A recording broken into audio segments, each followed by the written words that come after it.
देखिए, महेश भाई जो हमारे बोल रहे हैं ठीक है, क्योंकि हमारे मित्र हैं। हम्म। उनको अपनी बात कहनी है, हमें हम्म। अपनी बात कहनी हम्म। है। हम्म। ये सबसे बड़ा जिम्मेदार विपक्ष है, हम्म। जो कुछ होने से पहले हम्म। सरकार को आगाह करता है, हम्म। सरकार को मुस्तैद करने के लिए हम्म। उसको बताता है कि ऐसा होने वाला है, ऐसी आप कार्रवाई हम्म।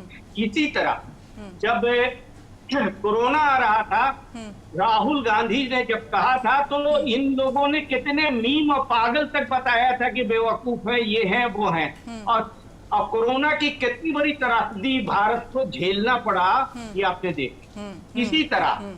जब विपक्ष ने आपको अलर्ट कराया कि ये इस तरह का होने वाला है, इकोनॉमी सुनामी होने वाला है, लफ्जों की बात अलग है, तो सरकार ने उस पर क्या कार्रवाई की?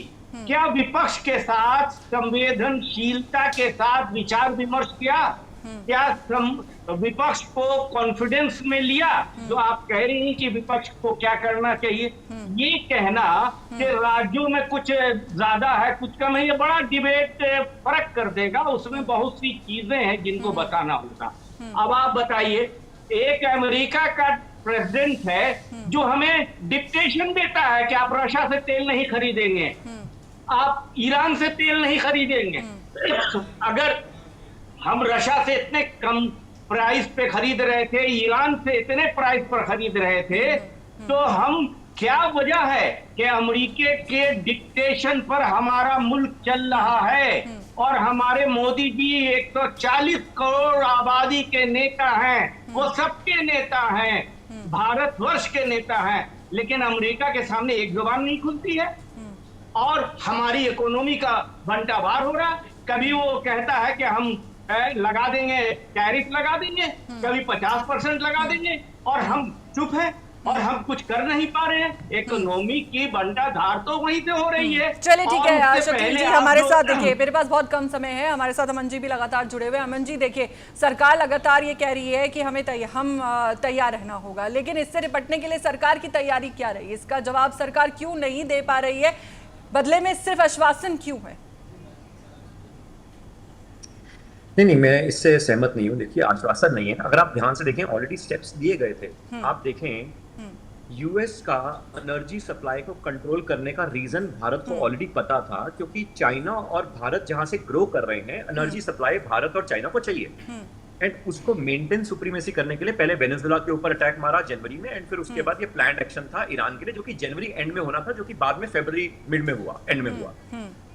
अभी भी रशिया से हम तेल खरीद रहे हैं, तो यानी कि मैं पहले ये क्लियर करना चाहता हूं कि हमने कोई रशिया से खरीदना बंद नहीं किया है। ओनली पॉइंट इज, रशिया के पास जो कंटेनर्स हैं जिसके थ्रू हमारे पास ये तेल आता है, वो लिमिटेड है। वो कंटेनर्स चाइना भी जाएंगे, जिसके लिए भारत में पुतिन साहब जब आए थे, और अभी सितंबर में दोबारा इसीलिए आ रहे हैं कि हम जॉइंट कंटेनर्स बनाएंगे, शिपिंग इंडस्ट्री हमारी अपने कंटेनर्स बनाएगी, एंड साथ में उसकी इंश्योरेंस भी हम जॉइंटली करेंगे। क्योंकि उसकी इंश्योरेंस क्या है, यूके की कंपनीज करती हैं, और जब रशिया का तेल यहां पे आता है तो वो कहते हैं हम इंश्योरेंस नहीं करेंगे। मुद्दा यह है कि इस टाइम पे कई वर्ल्ड के कंट्रीज भारत को घेरने में लगे हैं, तो मेरे को लगता है कि आपस में ऑपोजिशन एक दूसरे से मत घिरे, आपस में एक दूसरे को लेकर चलें, क्योंकि वर्ल्ड में सारा क्योस क्रिएट करने की कोशिश है। रही बात टैरिफ को हमने वैसे ही रिप्लेस करना शुरू कर दिया।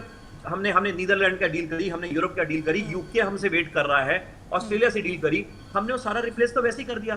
तो ट्रम्प को परेशानी वैसी होगी कि टैरिफ का हमने कोई जवाब दिया नहीं, हमने ज्यादा रिप्लेसमेंट कर दी। तो स्टेप्स ऑलरेडी चल रहे हैं। मेरे को लगता है कि चलिए ठीक है, आप सभी का बहुत बहुत शुक्रिया हमारे साथ जुड़ने के लिए। मिडिल ईस्ट में सुलगती जंग की आग भले ही हजारों किलोमीटर दूर हो, लेकिन उसकी तपिश एलपीजी, सीएनजी से लेकर पेट्रोल डीजल तक महसूस की जा रही है। इसका असर सिर्फ आम आदमी की जेब पर नहीं, बल्कि भारत की अर्थव्यवस्था पर भी पड़ सकता है। सरहदों की ये जंग कब थमेगी, ये तो वक्त बताएगा, लेकिन फिलहाल इसकी कीमत आम हिंदुस्तानी बढ़ती महंगाई और देश बढ़ते आर्थिक दबाव के रूप में चुका रहा है।